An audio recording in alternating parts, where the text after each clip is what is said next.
ಕೃಷಿ ವಿವಿ ವಿರೋಧ ಮಾಡಬಾರದು ಅಂತ ಹೇಳಿದ್ದಾರೆ.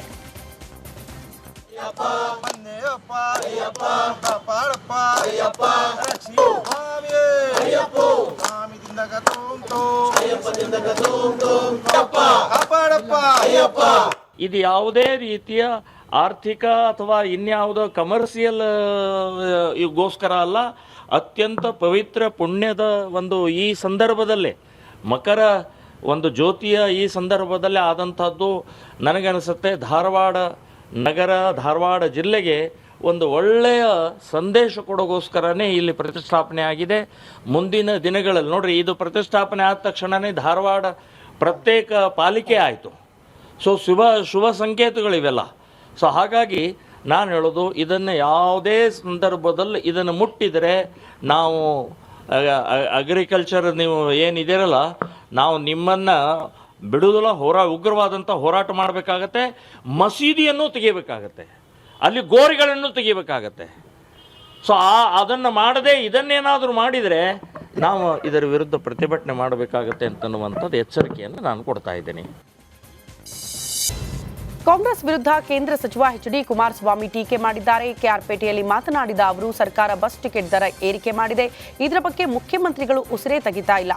ಶಕ್ತಿ ಯೋಜನೆಯಡಿ ಹೆಣ್ಣು ಮಕ್ಕಳ ಉಚಿತ ಪ್ರಯಾಣಕ್ಕೆ ಎಷ್ಟು ಹಣ ಕೊಡ್ತಾರೆ?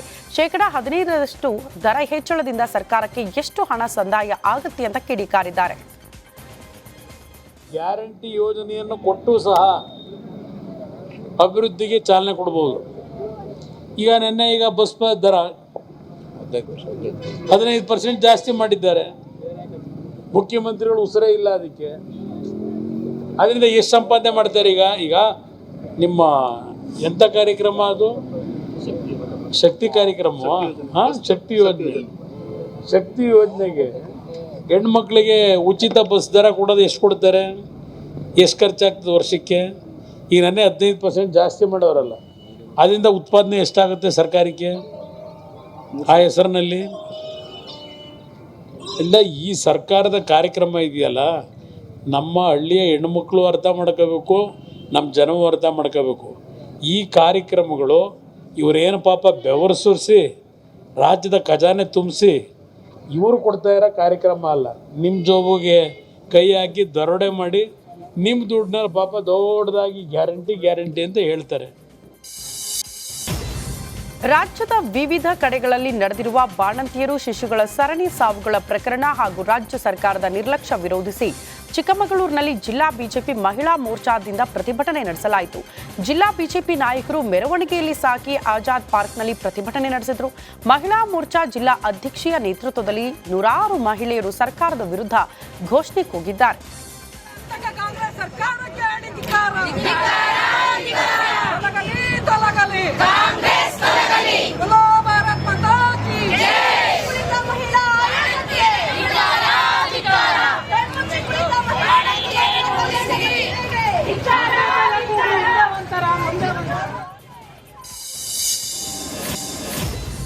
ದೇಶ ಸೇವೆ ಮಾಡಿ ಹುಟ್ಟೂರಿಗೆ ಆಗಮಿಸಿದ ಸೈನಿಕನಿಗೆ ಅದ್ಧೂರಿ ಸ್ವಾಗತ ಕೋರಲಾಯಿತು. ಶಿವಮೊಗ್ಗದ ಶಿಕಾರಿಪುರ ತಾಲೂಕಿನ ಅಡಗಂಟಿಗೆ ಆಗಮಿಸಿದ ಯೋಧ ಪ್ರವೀಣ್ಗೆ ವಿದ್ಯಾರ್ಥಿಗಳು, ವಿವಿಧ ಸಂಘಟನೆಗಳು ಸೇರಿ ಮೆರವಣಿಗೆ ಮಾಡಿದ್ರು. 16 ವರ್ಷದ ವ್ಯಕ್ತಿ ದೇಶ ಸೇವೆ ಸಲ್ಲಿಸಿ ಆಗಮಿಸಿರುವ ಸೈನಿಕನನ್ನ ತೆರೆದ ವಾಹನದಲ್ಲಿ 20 ಕಿಲೋಮೀಟರ್ ತನಕ ಮೆರವಣಿಗೆ ಮಾಡಲಾಯಿತು. ಯೋಧನಿಗೆ ಹೂಮಳೆ ಸುರಿಸಿ ಸ್ವಾಗತ ಮಾಡಿದ್ರು. ಯೋಧ ಪ್ರವೀಣ್ ಅಡಗಂಟಿ ಸೇನೆಯಲ್ಲಿ 47 ಮೆಡಲ್ಗಳನ್ನು ಪಡೆದಿದ್ದಾರೆ.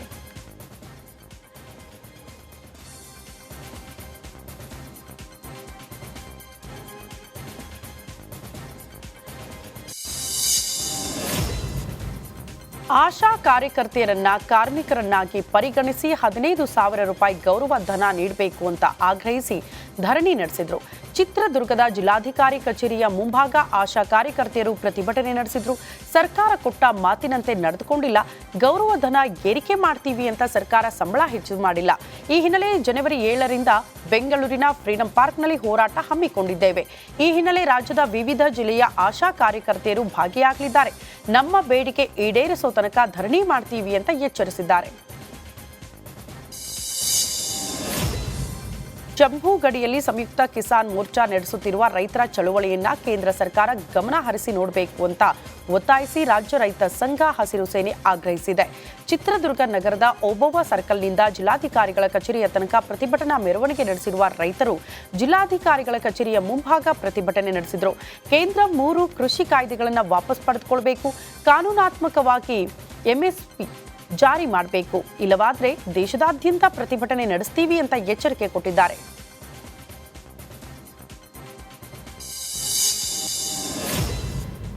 ಹೈದರಾಬಾದ್ನ ಸಂಧ್ಯಾ ಥಿಯೇಟರ್ನಲ್ಲಿ ಕಾಲ್ತುಳಿತ ಪ್ರಕರಣದಲ್ಲಿ ಅಲ್ಲು ಅರ್ಜುನ್ಗೆ ಬಿಗ್ ರಿಲೀಫ್ ಸಿಕ್ಕಿದೆ. ಐಕಾನ್ ಸ್ಟಾರ್ ಅಲ್ಲು ಅರ್ಜುನ್ಗೆ ನಾಂಪಲ್ಲಿ ಕೋರ್ಟ್ ಷರತ್ತುಬದ್ಧ ರೆಗ್ಯುಲರ್ ಜಾಮೀನು ನೀಡಿದೆ.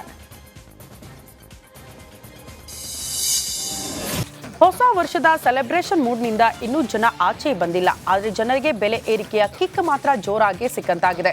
ವರ್ಷ ಆರಂಭ ಆಗಿದ್ದು back to back price hike ಆಗ್ತಾ ಇದ್ದು ಇದೀಗ ಕುಡಿಯೋ ನೀರು ಕೂಡ ದುಬಾರಿ ಆಗುತ್ತಂತೆ. ಈ ಕುರಿತು ಒಂದು ರಿಪೋರ್ಟ್ ಇದೆ, ಬನ್ನಿ ನೋಡ್ಕೊಂಡು ಬರೋಣ.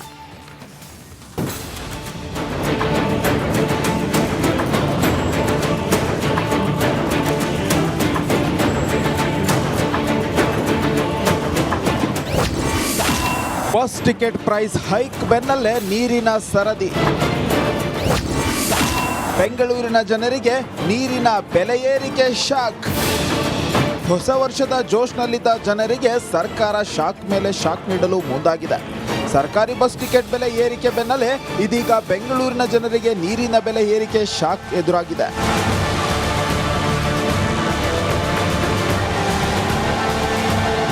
ಹೌದು, ಬೆಂಗಳೂರಲ್ಲಿ ಕುಡಿಯೋ ನೀರು ದುಬಾರಿ ಆಗುವ ಸುಳಿವನ್ನ ಜಲಮಂಡಳಿ ಅಧ್ಯಕ್ಷ ರಾಮ್ ಪ್ರಸಾದ್ ಮನೋಹರ್ ನೀಡಿದ್ದಾರೆ. ದರ ಏರಿಕೆ ಅನಿವಾರ್ಯ ಎಂದಿದ್ದಾರೆ.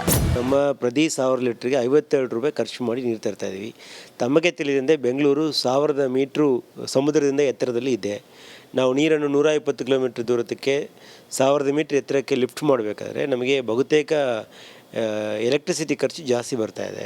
ಈಗ ಎಲೆಕ್ಟ್ರಿಸಿಟಿ ಖರ್ಚುಗಳನ್ನು ಕಳೆದ 10 ವರ್ಷಗಳಲ್ಲಿ 3 ಸರಿ ಹೆಚ್ಚು ಮಾಡಿದ್ದಾರೆ. ಹಾಗಾಗಿ ನಾವು ಅನಿವಾರ್ಯವಾಗಿ ನೀರಿನ ದರವನ್ನು ಹೆಚ್ಚು ಮಾಡಬೇಕು.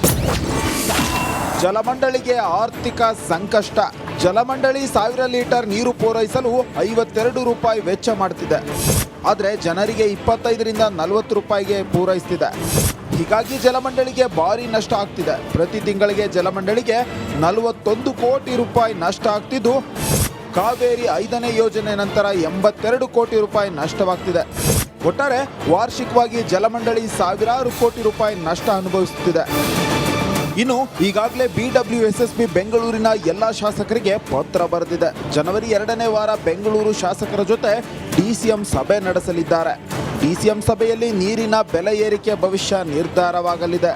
ಈಗ ಸದರಿ ವಿಷಯದ ಬಗ್ಗೆ ಈಗಾಗಲೇ ಮಾನ್ಯ ಉಪಮುಖ್ಯಮಂತ್ರಿಯವರು ಗಮನಕ್ಕೆ ತಂದಿದ್ದೇವೆ. ಮತ್ತು ಬೆಂಗಳೂರಿನ ಎಲ್ಲ ಸಮಸ್ತ ಶಾಸಕರಿಗೂ ಗಮನಕ್ಕೂ ಇದ್ರ ಬಗ್ಗೆ ಒಂದು ಅಧ್ಯಯನ ಮಾಡಿ ತಂದಿದ್ದೇವೆ. ಹಾಗಾಗಿ ಸದ್ಯದಲ್ಲಿ